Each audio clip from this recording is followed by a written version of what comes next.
Okay. Good morning. Here we are at Temple Baptist Church, still in the book of Job.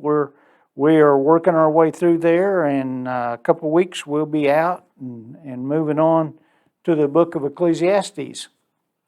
We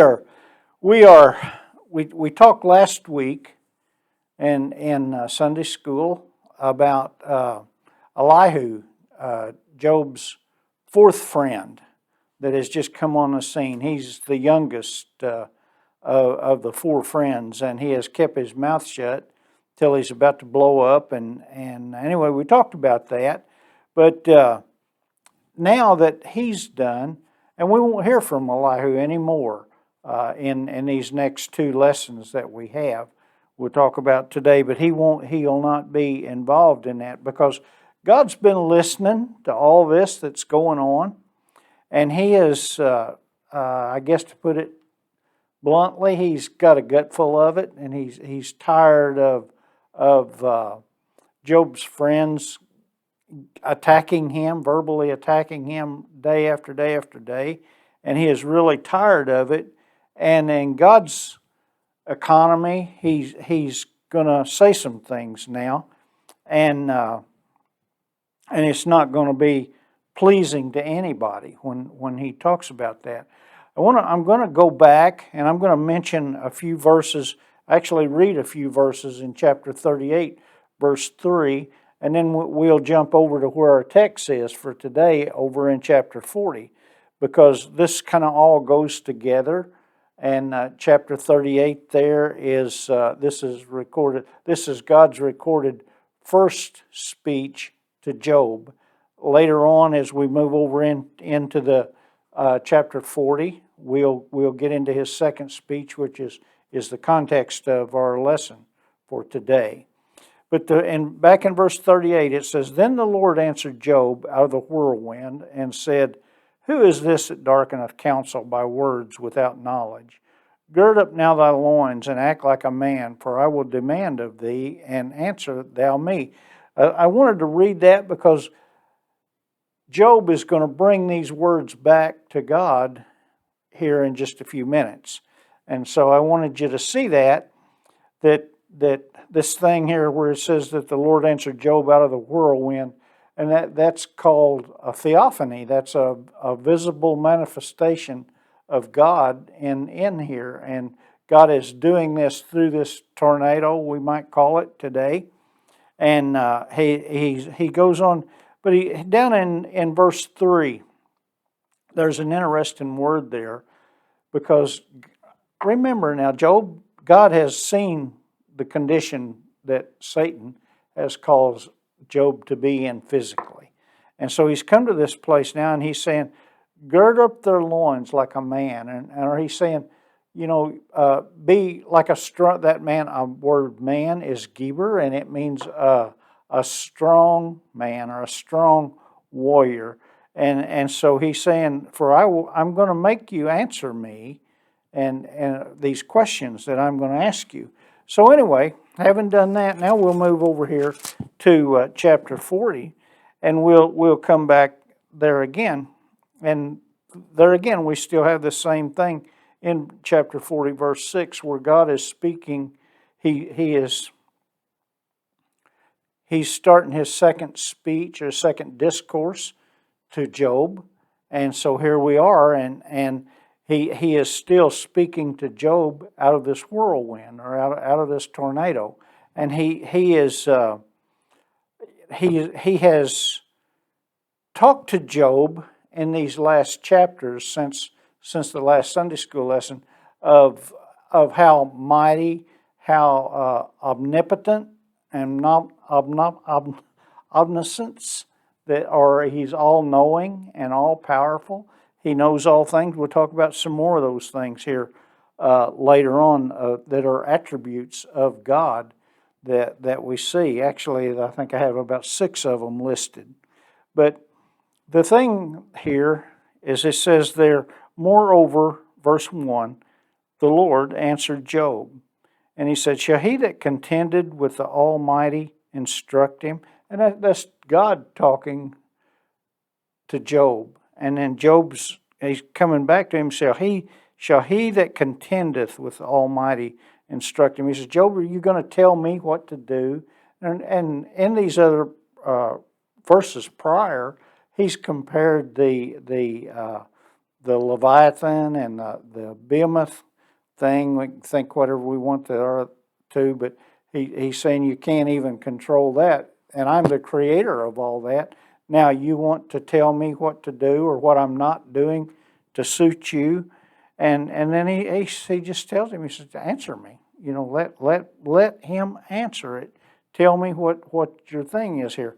And he said, then Job answered the Lord, and somewhere in there between verse 2 and verse 3, there's a light of understanding that's come on. You've seen these little captions in the newspaper or something where there's a little light bulb shows up above. Somebody said because the idea has finally settled into them, or they have an idea. And that's the picture that we see here between these two. Because Job has already seen, he says, then Job answered the Lord, and he has recognized, because of the things that God has been sharing with him, how really insignificant. He uses the word vile there in verse 4. He said, behold, or look, I am vile, or that word means insignificant. What shall I answer thee? What can I say? God has pumped him down pretty hard here, and he has understood that you don't see any repentance here, but you do see some humility that is beginning to take effect in Job's life, even as beat down as he was, because he's been pretty harsh with God in his accusations and in his demeanor and talk to him, and God's decided he's going to put a stop to that. And so he says, behold, I am vile. What shall I answer thee? What can I say? And he said, I'll lay mine hand upon my mouth. It says there in the King James Version. And that's not like that. It's like this. I'm not saying any more because I'm outgunned, really, is what he's saying there. He says, I will lay my hand upon my mouth. Once have I spoken, but I will not answer. Yes, twice, but I will proceed no further. He said there'll be no more accusations. There won't be any more back talk, if you might want to put it that way. Job realizes in his humility that he has overstepped the line, that he's gone a step too far with God. And this is not saying that God is totally displeased with him in a sense, but he is saying that God has shown Job that you're a man, even if you're a strong man, but you're not God, and you have no, not to get things too out of kilter here, but he said, but you have no room or reason to be giving me the third degree about things. And so they're having this kind of personal conversation back and forth, and it's getting a little bit too, it's got a little bit too personal for Job, and he's not liking what he sees. But then he begins there in this this is where the second speech really starts, or the second discourse that has started in verse 6. And he says, then answered the Lord unto Job out of the whirlwind, and said, and there we are again, there from where we were before. He said, then answered the Lord unto Job out of the whirlwind, and said, gird up thy loins now like a man. I will demand of thee, and declare thou unto me. Or then you tell me what you think in this situation right here. And the thing about this theophany business, God has shown in the Scriptures, or if we consider that Job is probably the oldest book in the Bible, but we think about some of the other theophanies in the Bible. We see the burning bush with Moses. We see the chariots of fire in the first chapter of Ezekiel, and there's several different places like that. We even talk about Balaam's donkey, how that God spoke through through that donkey there. But just several times, and then here and just real close there in the Bible, we see where God is speaking through this whirlwind or this tornado. And this I think in this situation that God did this to impress upon Job the power of God. That's, I don't know how many of y'all have ever seen a tornado, but it's the power of it is awesome. We see in the last few years, especially, we see on our TVs and things where there's a lot more video of tornadoes, and the power of a tornado is just unreal. The kind of power that it has, but sometimes God always gives us a direction. He lets us know where to go. Our problem we have sometimes is in our hearing. We don't hear Him as good as we ought to hear Him, and so therefore it makes it harder to follow direction. I know Isetta, she has hearing problems, and if you happen to be on the wrong side of her and you say something, she's not going to hear you, and so she just might totally ignore what you said, or instead of asking why. And we kind of do that with God. We hear Him. We may hear something, and I get in my head that I don't really understand that.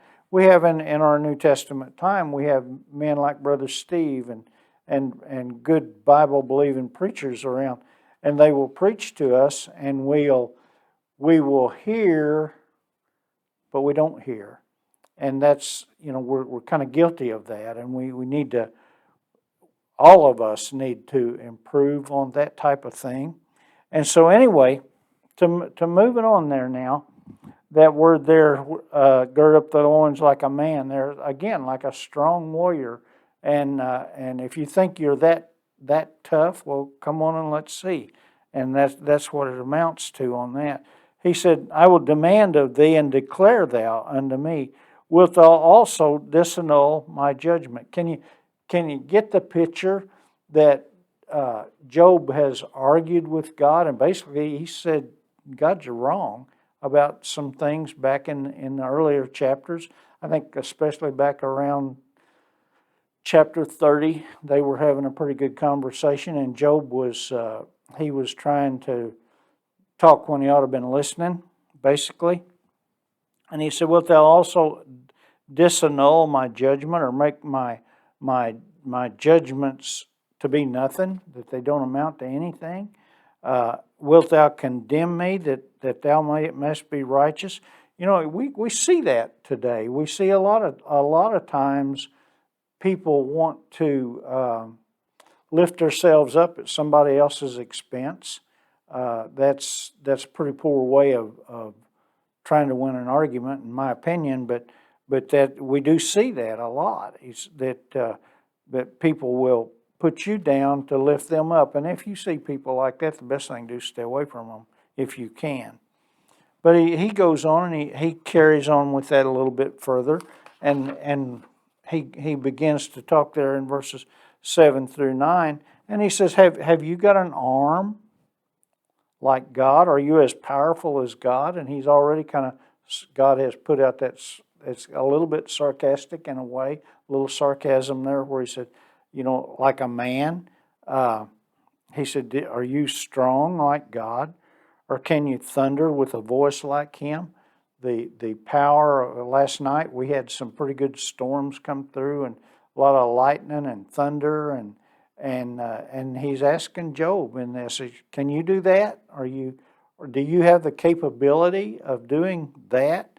And then he goes on and he actually, when you look at this, there's about 70 questions altogether in these verses that God is asking Job, and really He is putting Job in a position that we'll get finished with this, but in next week when we come back, we'll see that Job finds out what true repentance then is all about, and he will recognize his situation. We'll talk about that later.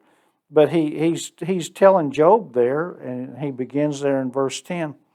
He says, "Deck thyself now with majesty and excellency, and array thyself with glory and beauty." And he said, if you want to be a king, then act like a king. Then put you on some fancy clothes and put yourself in a situation where you have to judge things and be the place where the buck stops, so to speak. And he says, "And array thyself with glory and beauty," and that we were over on Current River, which we go over there about every week if we can. But I mentioned Isaiah, when we were floating down the river and looking both ways there, we were talking about God's handiwork. The scripture says the heavens declare the glory of God. Well, so does the earth around. When you stop and just look and appreciate what God has done and what He has blessed us with to allow us to live in the kind of beauty that we live in here. We were talking just a little while ago about how here in southeast Missouri and south central Missouri, how there are so many just beautiful things to go see. And especially if you like nature and you like being outside like that the work that God has done that way is just overwhelming in its beauty sometimes. But he goes on there and he quits talking about that in verse 10, and he puts this responsibility of being a leader or being the supreme leader onto Job. And he said, "Cast abroad the rage of thy wrath, and behold everyone that is proud, and abase him." And if you are all you think you are, then stand up and be the judge, and let your decree your punishment to those that are proud and haughty and are that think more of themselves than they should, because being the judge of things is not easy. And I think about this, you guys in class, you hear me say this a lot. I'm not God, and I'm glad I'm not, because to have the responsibility of that is way more than I have the mental capacity to even think about ever being anything like that. And so anyway, he said, he goes on with that. He says, "Look on every one that is proud, and bring him low, and tread down the wicked in their place." And these are all things that God is showing Job that are the responsibilities of a sovereign God. And remembering again there that Job he has been kind of browbeating God around in some of these earlier chapters, and God's showing him, you don't have the wherewithal to be acting like this. And in Job's defense, a little bit is that, again, he doesn't know about chapters 1 and 2 where God has allowed Satan to take everything that Job has and afflicted him with this disease and all that. Job doesn't know anything about that. He just knows that he's been raised in a mentality of this retribution principle that tells them that, if you're good, then good things are going to come to you, and if you're bad, bad things are going to come to you. And that's what he's been hammered at now for we don't even know how long this has been going on. But Job's been hammered by this, by his 4 friends. And next week we'll see, the next lesson, we'll see how the chickens are going to come home to roost on that thing. But he goes on there, and he says there in verse 13, "Hide them in the dust together, and bind their faces in secret." And he's saying, you don't have the power of life and death over anybody. That's just not yours to do. And he said, then if you can do all this, then I will confess unto thee that thine own right hand could save thee. And he's just telling him, you can't, you're not there, Job, and you're never going to be there. You're never going to have the power or authority. And so the idea here, again, is to show Job that he needs to develop a little humility in his life, that he's almost reveling in his affliction and the situation that he's in, and he's being accusative, if that's a word, of God not straightening things out. Because again, in all this, Job is he has never knuckled under to the pressure of saying, yes, he is a major sinner, and that's why all this has come upon him. He just does not understand, and he has said over in another place that even though he dies, he will never come to that place where he's going to admit that he is a sinner. You try doing things like that sometimes just to get along and say, okay, I did that, just forgive me, and go on. And that just throws gas on the fire. And Job knows that. He's wise enough to do that. Another thing that we might want to point out in this is that God does not owe me or you or anybody an explanation of why we are in the circumstance that we're in. He does not owe us that. He does not have to explain to us or say why.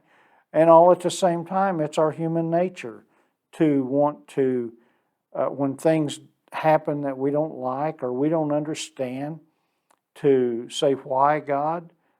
Been there lots of times, and God doesn't get mad or aggravated at us for asking why, but if we just keep hammering him about it, it's just like our earthly parents were. If we just keep going and keep going and keep going, then there's going to come a point where, okay, that's enough of that. You either accept it or not. And that's really where Job is at here. So anyway, that pretty much finishes us up for this lesson. Next week we're going to come back and we're going to look at we're going to end the book of Job. Isaiah and I were talking this morning. I can remember back, been a long time ago, over 2 years ago, quite a bit over 2 years ago, where the last time I went through this Job and remembered the things that we talked about in this, and it's a good book. But come back and see us next week, and we'll do it again, and appreciate the viewers and all that. And so come see us.